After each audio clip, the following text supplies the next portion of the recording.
Hello તો નમસ્કાર પશુપાલક મિત્રો અને ખેડૂત મિત્રો, હું વાઘેલા શ્રવણ એઆઈ કર્મચારી બનાસ ડેરી અમારી વાઘેલા શ્રવણ ઓફિશિયલ ચેનલની અંદર તમામ પશુપાલક મિત્રો અને ખેડૂત મિત્રોનું હાર્દિક સ્વાગત છે.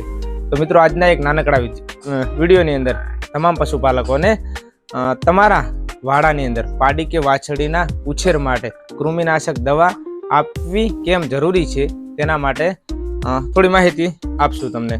તો મિત્રો, તમે જે પશુપાલન કરો છો તેની અંદર તમે જે પાડી વાછરડીનો ઉછેર કરો છો તેને સમયસર કૃમિનાશક દવા આપવી શા માટે જરૂરી છે? તો મિત્રો, તમે જુઓ છો કે અમુક સમયે તમારી પાડી કે વાછરડીનું પેટ મોટું થઈ ગયું હોય છે, તેને સતત ડાયરિયા થાય છે અને બચ્ચાનો ગ્રોથ ઝડપી થતો નથી.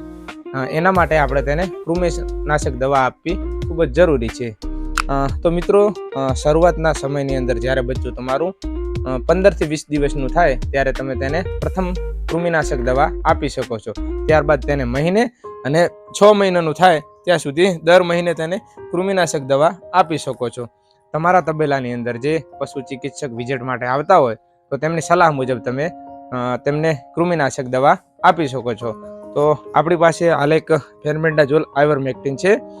તેમાં અલગ અલગ ફેનબેન્ડાઝોલ આઇવરમેક્ટિન, પછી પાઇપ્રાઝિન, ફેનબેન્ડાઝોલ અલગ અલગ પ્રકારની આવે છે જે તમે સલાહ મુજબ આપી શકો છો.